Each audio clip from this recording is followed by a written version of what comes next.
أعوذ بالله من الشيطان الرجيم بسم الله الرحمن الرحيم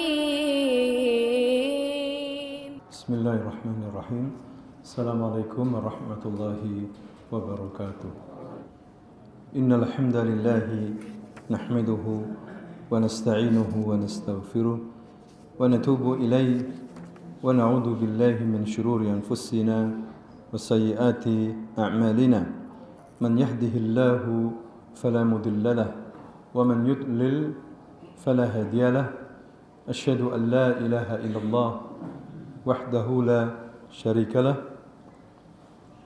وأشهد أن محمدا عبده ورسوله صلى الله عليه وعلى آله وأصحابه ومن تبعهم بإحسان إلى يوم الدين أما بعد إخواني وأخواتي في الله رحمكم الله أوصيكم ونفسي بتقوى الله faqad fazal muttaqun. Pada malam hari ini kita akan lanjutkan kajian kita membaca kitab Tauhid yang ditulis oleh Syekh Muhammad bin Abdul Wahhab At-Tamimi, di mana kitab ini sangat populer tidak hanya di Indonesia, di negeri Arab, tapi seluruh dunia, dan sudah diterjemahkan ke banyak bahasa. Kemudian juga disyarah oleh banyak para ulama, di mana Syekh Muhammad bin Abdul Wahhab dalam kitab Tauhid ini hanya menukil ayat-ayat Allah dan hadis-hadis Rasulullah yang sahih saja, yang berkaitan dengan masalah apa? Tauhid.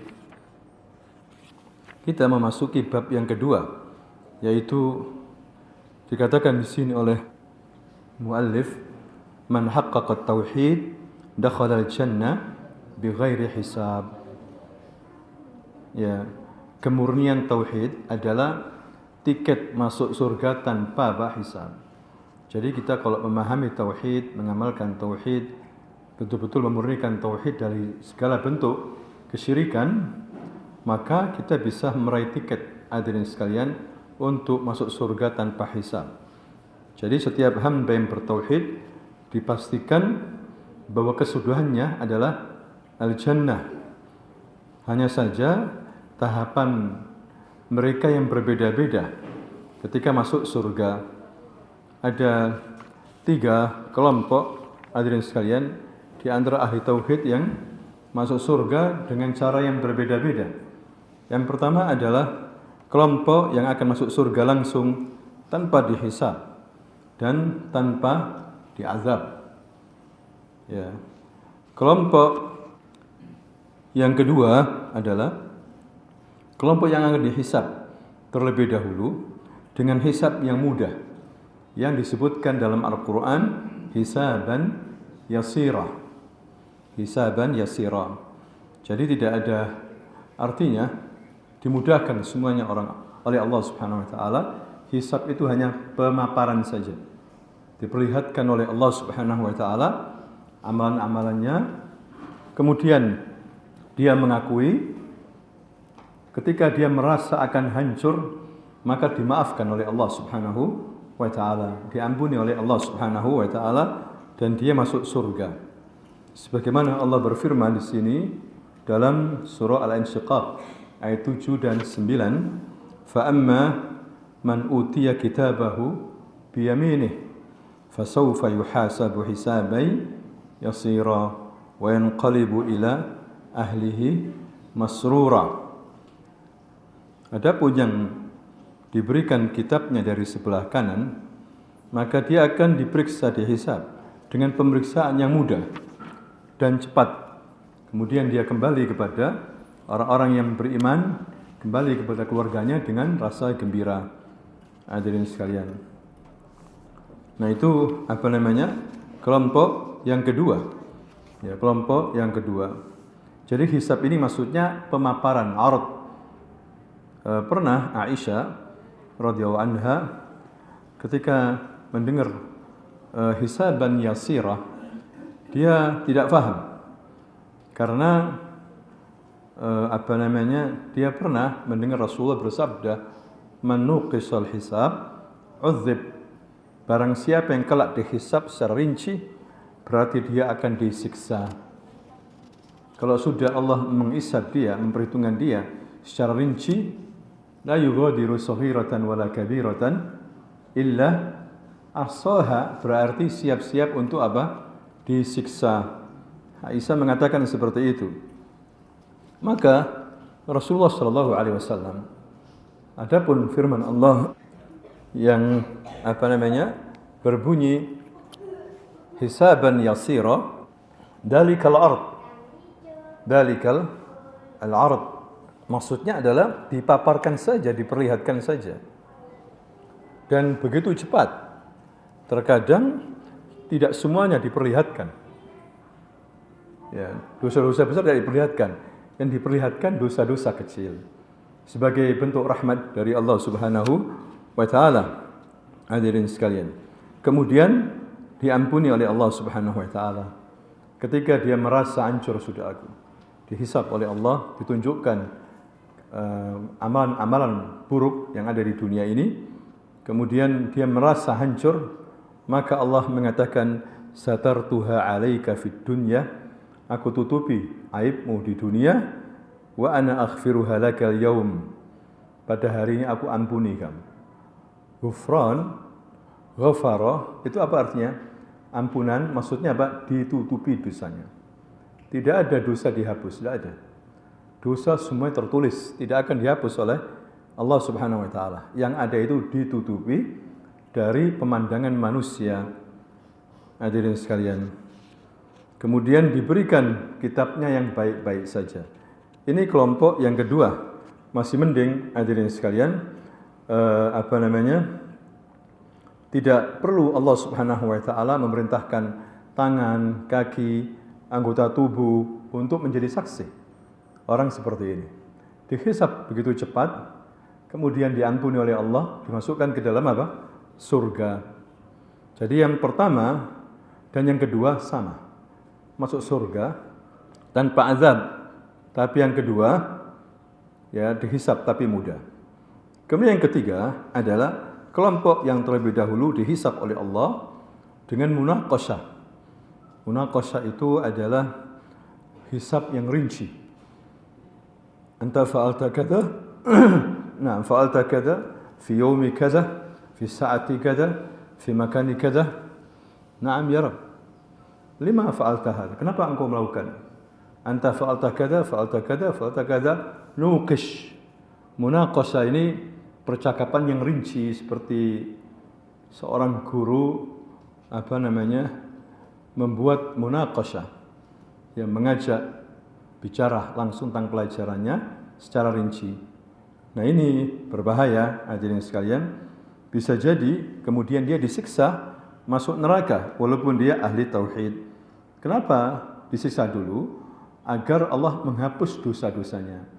Tapi karena dia punya iman, punya tauhid, akhirnya kemudian dia angkat masuk apa? Surga. Kapan dan sampai kapan dia diazab oleh ahli neraka? Wallahu ta'ala a'lam. Ya, ahli tauhid tapi banyak berbuat apa? Maksiat. Ya, ujung-ujungnya masuk surga. Ini pentingnya apa? Tauhid, hadirin sekalian. Ya, diampuni seluruh dosa dalam kehidupan kita. Kalau kemarin kita puasa Arafah, mengampuni 2 tahun. Setahun yang lalu dan setahun yang akan apa? Datang. Puasa Arafah. Banyak orang berpuasa Arafah.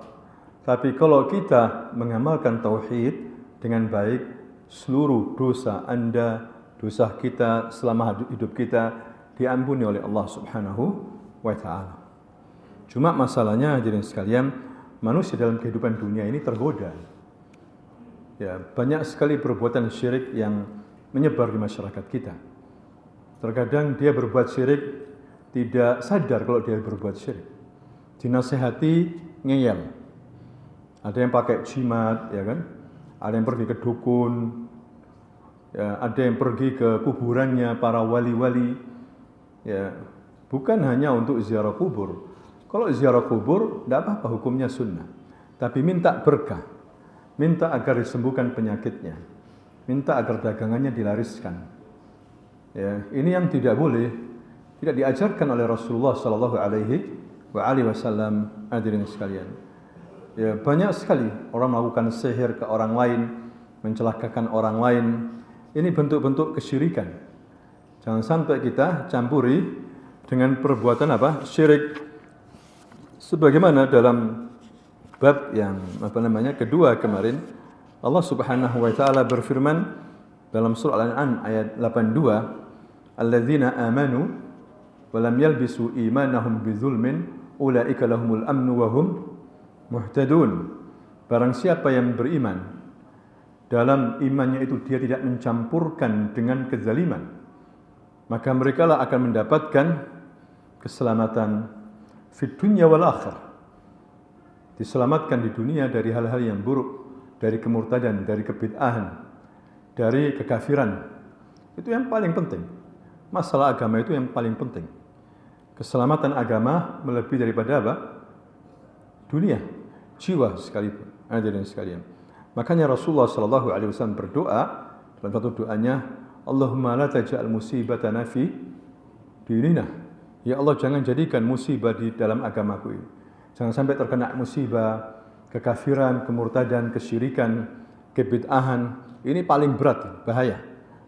Ya, jadi kita harus meninggalkan dunia ini dalam keadaan bertauhid. Kalau bisa mengucapkan la ilaha illallah. Maka Nabi mengatakan, barang siapa yang beriman tidak mencampurkan iman mereka dengan kezaliman. Maksudnya kezaliman di sini adalah syirik. Makanya para sahabat ketika turun ayat ini bingung. Mereka khawatir. Ya, kemudian mereka bertanya kepada Rasulullah, "Ya Rasulullah, siapa di antara kita yang tidak pernah berbuat zalim? Siapa di antara kita yang tidak pernah berbuat dosa? Terus bagaimana ya Rasulullah?" Ya, enggak. Bukan dosa biasa, kezaliman di sini bukan kezaliman biasa. Yang dimaksud kezaliman di sini syirik. Bukankah kalian pernah mendengar ketika nasihat Luqman kepada anaknya diabadikan oleh Allah dalam surah Luqman, "Ya bunayya la tusyrik billah inna syirka la zulmun azim." Ya bunayya, yani ya waladi, jangan kamu berbuat syirik kepada Allah, jangan menyekutukan Allah dengan selainnya. Sesungguhnya syirik itu adalah kezaliman yang sangat besar. Zulmun azim, akbaru zulm. Zulmun lillah, menzalimi Allah Subhanahu wa taala. Yang kedua, zulmu linnas, menzalimi manusia, menipu, mengganggu, menumpahkan darahnya. Ini zalim. Ittaqul zulma fa inna zulma dzulumatun yaumal qiyamah. Takutlah kalian, jangan sampai kalian berbuat kezaliman. Karena kezaliman itu kegelapan pada hari kiamat. Ya. Kemudian yang ketiga, dzulmun li nafsihi, menzalimi dirinya sendiri, berbuat maksiat, dosa, meninggalkan salat, ya, menghancurkan badannya, begadang terus tiap hari sehingga badannya rusak, kurang istirahat, memakan makanan yang haram, minum minuman yang haram. Ini dzulmun li nafsihi, menzalimi dirinya sendiri. Barang siapa yang tidak mencampurkan iman mereka dengan kesyirikan, ulaika lahumul amnu wa hum muhtadun. Merekalah akan mendapatkan keselamatan, terutama keselamatan di akhirat. Aman di akhirat. Jangan khawatir. Dia tidak akan masuk neraka, masuk surga. Ya.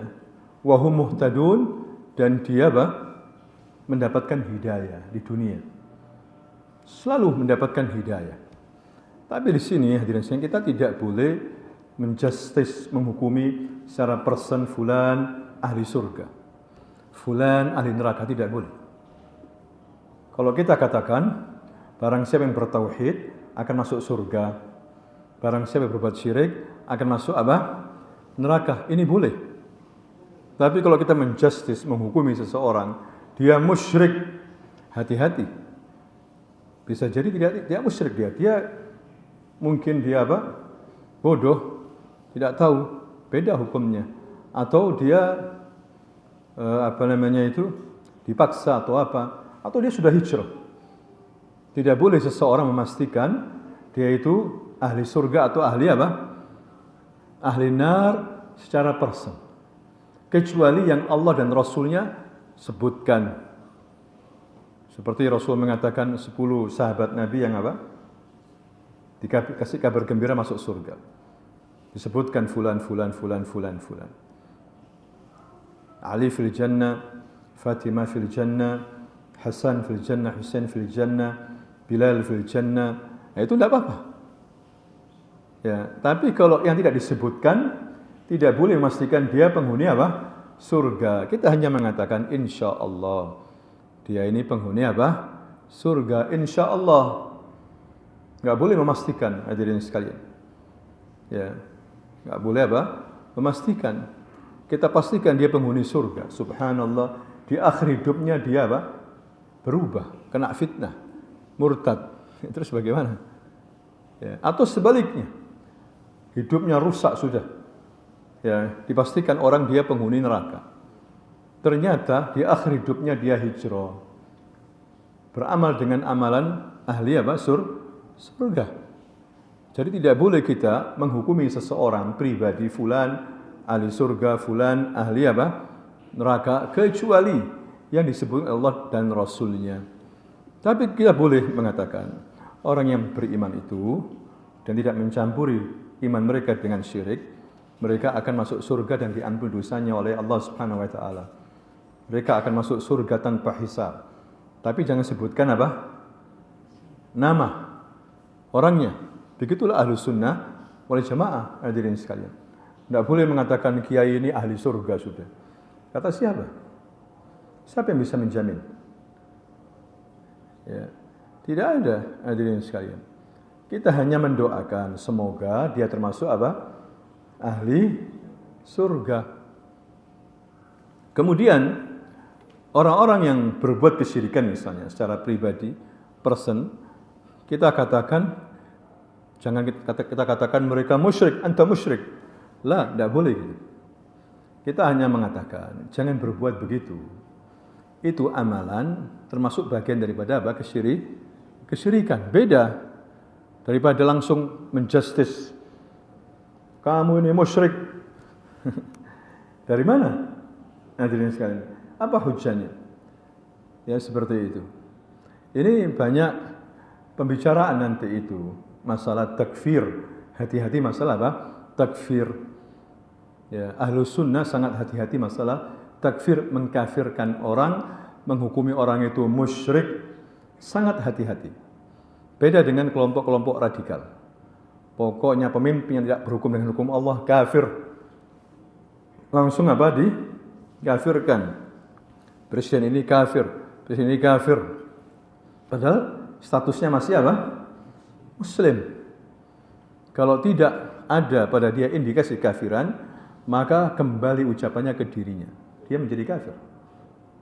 Ya, jadi hati-hati hadirin sekalian, jangan menjustis. Ya, jangan mengatakan fulan juga syahid, fulan syahid. Mentang-mentang pimpinannya, pimpinan organisasinya. Karena digantung, ditembak mati, fulan syahid. Jangan. Kita katakan fulan syahid insya Allah. Jangan langsung fulan syahid. Kalau enggak syahid gimana? Ternyata dia beramal suatu amalan buruk yang orang lain tidak tahu. Sehingga tidak jadi mati syahid, hadirin sekalian. Ya, jangan kita buru-buru menjustis seseorang menyebutkan nama. Ya, seperti dalam Al-Qur'an gini aja. Barang siapa yang beriman dan tidak mencampuri iman mereka dengan kesyirikan, maka dia masuk surga tanpa hisab, tanpa azab. Begitu pentingnya tauhid, hadirin sekalian. Tapi tadi itu dalam kehidupan seorang terpengaruh. Ya, misalnya badannya panas. Kemudian ditawarkan kalung atau gelang. Ini gelang kesehatan. Kalau kamu pakai ini, sudah hitungan 6 bulan sembuh. Karena ada sesuatu elektrik atau daya apa begitu, panas, dipakai. Iya, kalau saya pakai ini, enak badan saya. Kalau saya nggak pakai ini, tambah sakit. Jatuh kesyirikan.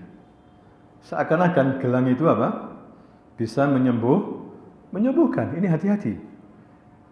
Kecuali misalnya dibuat perantara saja, wasilah. Tapi dia punya keyakinan Allah yang menyembuhkan. Kayak orang berobat. Seperti itu ya. Bukan obat yang menyembuhkan. Dia hanya usaha, tawakal. Dengan minum obat medis. Tak apa-apa. Tapi jangan punya keyakinan dokter ini yang menyembuhkan saya. Obat ini yang menyembuhkan saya. Ini hati-hati, masalah hati hadirin sekalian. Tipis. Ya. Wa nafsu dhaifah, dan jiwa ini lemah. Awalnya memang bukan gelang ini, bukan kalung ini yang bisa menyembuhkan Allah, tapi dalam kesehariannya akhirnya tergantung sama gelang ini jiwanya.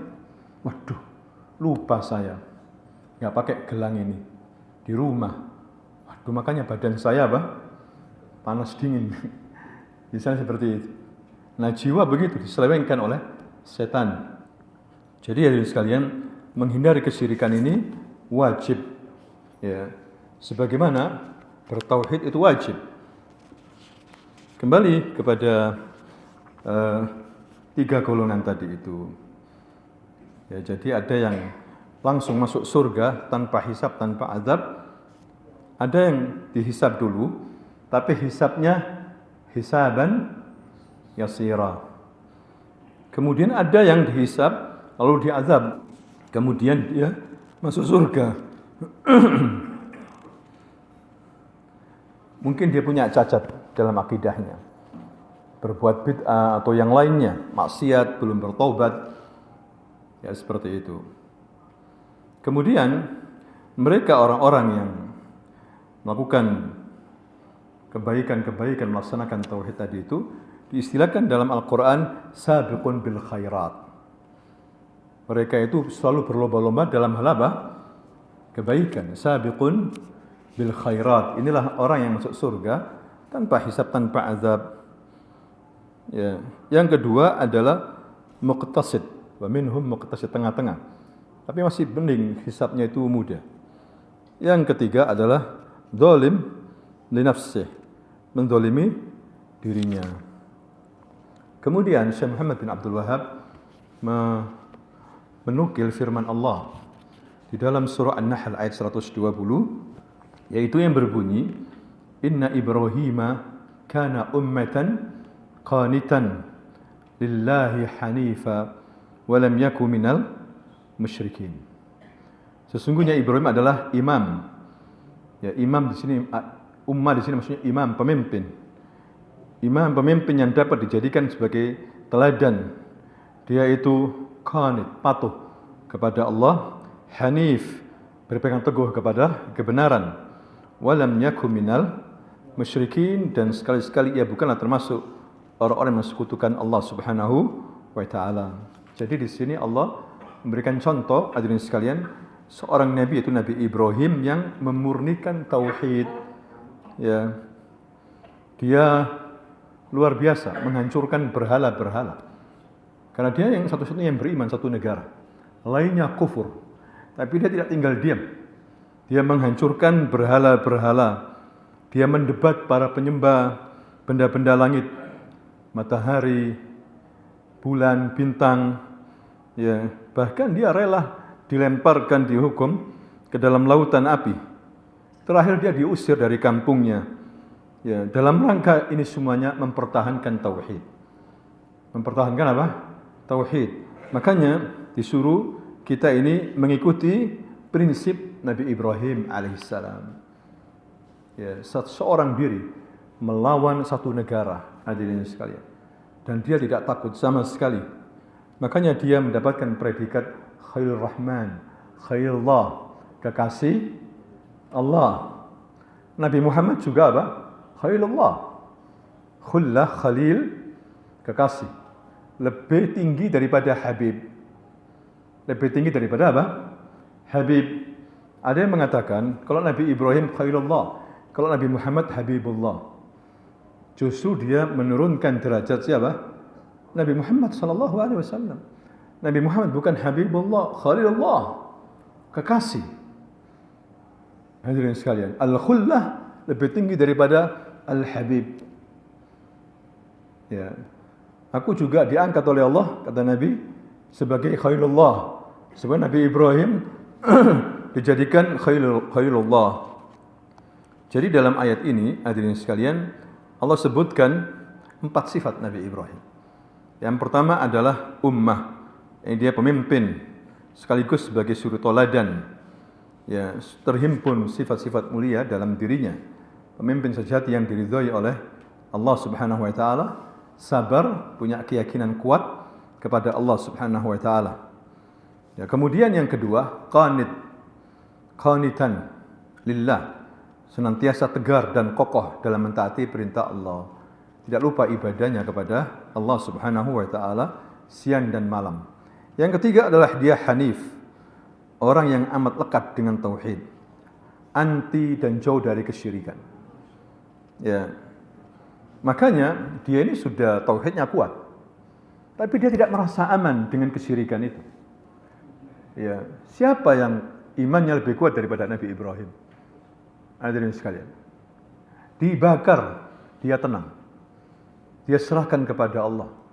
Dibakar hidup-hidup. Ya.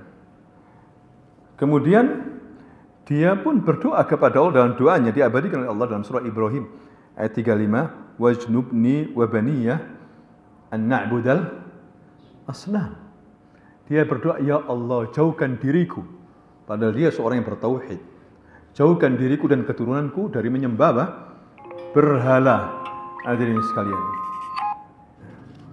Jadi itulah Nabi Ibrahim memiliki jiwa pemimpin hanif. Ya. Kemudian yang keempat, pandai bersyukur. Mensyukuri nikmat Allah Subhanahu wa taala. Hadirin sekalian. Nah, ini Allah Subhanahu wa taala sebutkan tentang Nabi Ibrahim. Kemudian Syekhul Islam Muhammad bin Abdul Wahhab At-Tamimi menukil firman Allah lagi masalah tauhid. Dalam surah Al-Mu'minun ayat 59, walladzina hum birabbihim la yusyrikun. Dan orang-orang yang tidak mensekutukan Allah dengan Rabb mereka sesuatu apapun. Ya, mereka ini lebih dalam daripada pembahasan yang kedua. Lebih dalam. Artinya orang yang bertauhid itu betul-betul menjauhi kesyirikan dan beribadah kepada Allah Subhanahu wa taala. Walaupun mereka juga merasa takut kepada Allah. Sudah ibadah, salatnya rajin, merasa takut dengan neraka, takut dengan kematian. Karena merasa tidak siap. Ini kita yang jarang ibadah, salatnya juga pas-pasan, enggak takut kepada Allah Subhanahu wa taala. Bagaimana ini?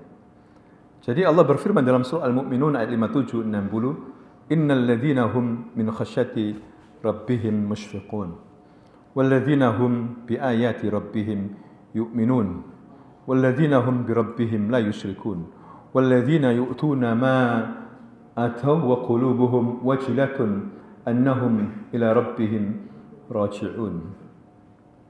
Sesungguhnya orang-orang yang berhati-hati karena takut akan azab Tuhan mereka. Ini Allah menyebutkan orang-orang yang beriman. Dan orang-orang yang beriman dengan ayat-ayat Tuhan mereka. Dan orang-orang yang tidak mensekutukan Allah dengan Tuhan mereka sesuatu apapun. Dan orang-orang yang memberikan apa yang telah mereka berikan. Bersedekah maksudnya. Dengan hati yang takut. Karena mereka tahu sesungguhnya mereka akan kembali kepada Allah SWT. Aisyah pernah bertanya tentang ayat ini. Kenapa ya Rasulullah mereka takut? Apakah mereka pencuri? Apakah mereka orang-orang yang berzina? Kok takut? Ya Aisyah, tidaklah demikian. Bahkan mereka tidak mencuri, tidak berzina, tidak minum khamr. Mereka orang-orang yang salat, orang-orang yang berdoa.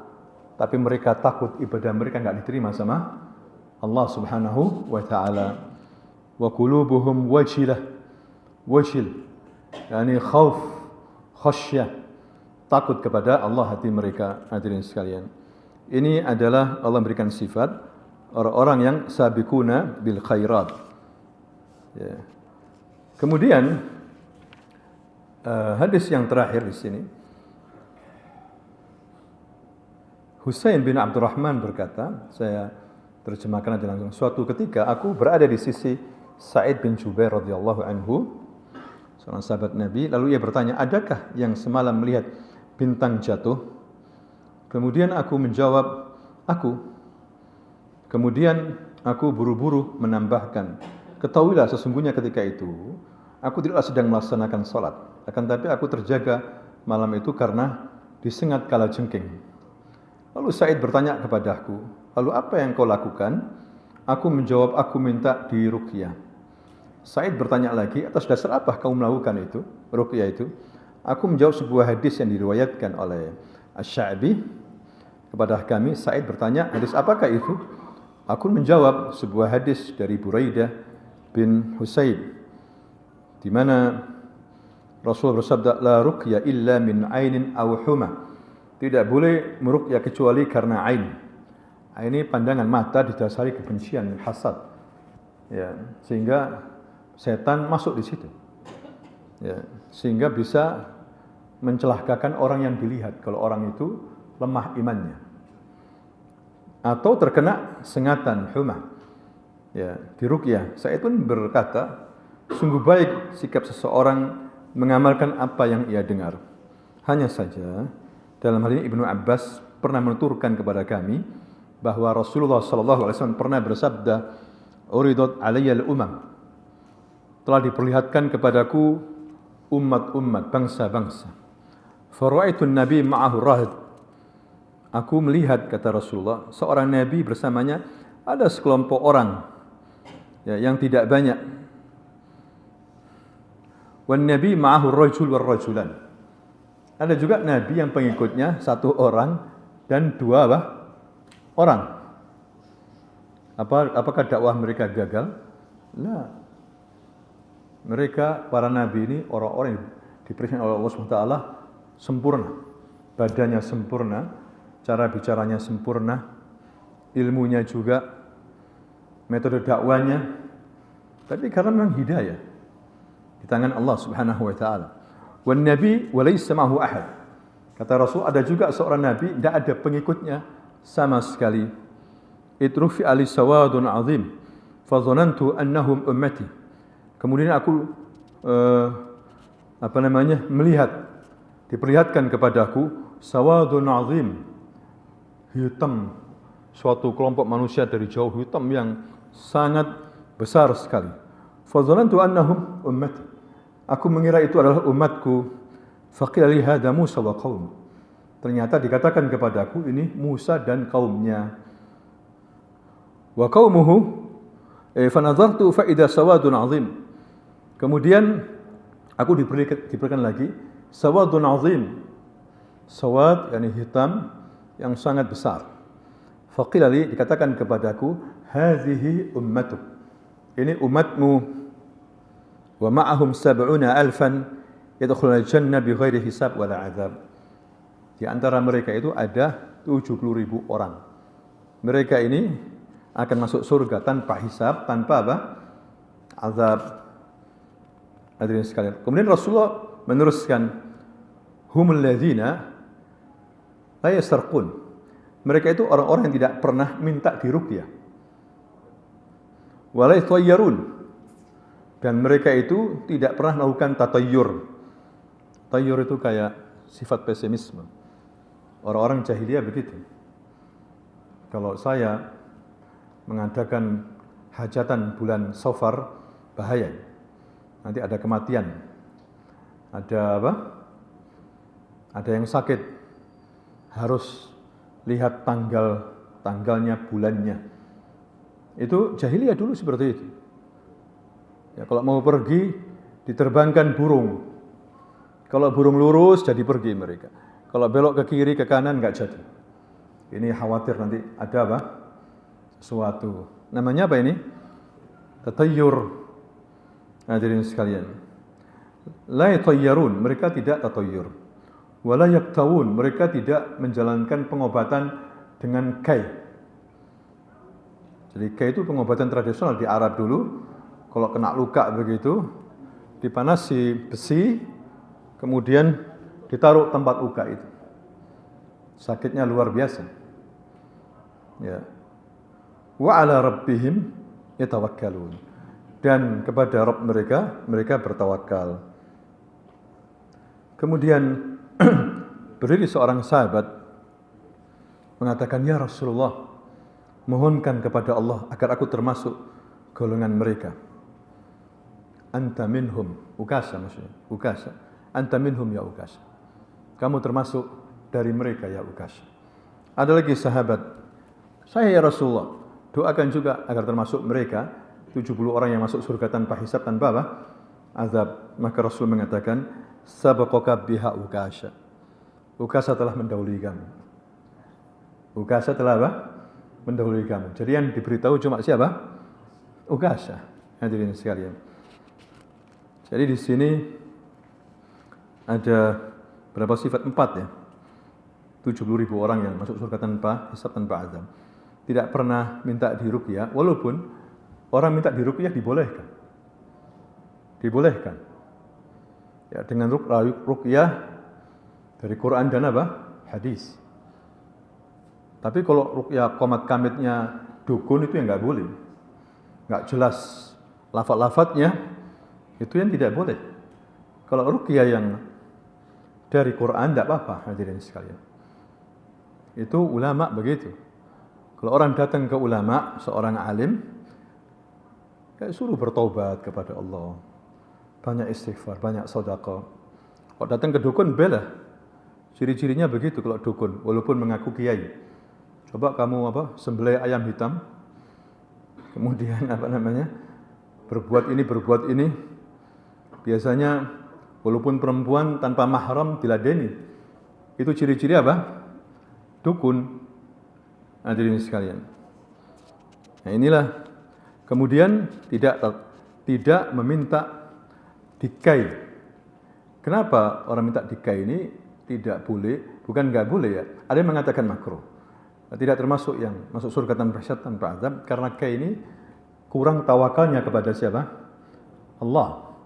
Padahal di antara ciri terakhir yaitu mereka selalu bertawakal kepada Allah. Dia serahkan pokoknya kepada Allah, tidak perlu pengobatan seperti ini. Karena itu berat. Ya, di luar mungkin kemampuan manusia. Bisa pingsan-pingsan. Kena besi panas. Terlalu berlebihan. Ya, itu pengobatan tradisional, hadirin sekalian. Kemudian tidak pernah tatoyur dan bertawakal kepada Allah Subhanahu wa taala. Jadi ruqyah, minta diruqyah boleh. Tapi dia termasuk 70.000 orang yang masuk surga tanpa hisab, tanpa azab. Kai juga ada yang membolehkan. Tapi kebanyakan ulama memakruhkan. Kai ini berat soal. Mengandung resiko tinggi. Dan mengurangi tawakal kepada siapa? Allah Subhanahu wa taala. Seakan-akan besi panas itu betul-betul akan menyembuhkan. Bisa jadi langsung mati dia. Dia yakin di film-film itu langsung digitukan sembuh. Ya di film. Belum tentu di dalam kenyataan. Bisa jadi mati langsung. Sedangkan hatinya tergantung kepada besi panas itu, bukan kepada Allah Subhanahu wa taala. Makanya dimakruhkan oleh para ulama. Demikianlah hadirin sekalian, mudah-mudahan termasuk orang-orang yang bisa mengamalkan tauhid dengan sempurna agar kita bisa masuk surga tanpa hisab, tanpa azab, dan kita hindari syirik semaksimal mungkin. Kalau ada perbuatan syirik sedikit, dinasihati jangan ngeyel, karena ini bahaya. Ini bahaya sekali. Jangan mengatakan ini kan sudah menjadi kearifan lokal. bahasa orang sekarang liberal begitu. Ini kan sudah menjadi budaya. Ya terserah. Ya, bahwa ini adalah mengandung apa? Kesyirikan. Seperti itu. Yang penting udah dijelaskan. Wallahu ta'ala a'lam bisawab. Subhanakallahumma wa bihamdika asyhadu an la ilaha illa anta astaghfiruka wa atubu ilaik. Assalamualaikum warahmatullahi wabarakatuh.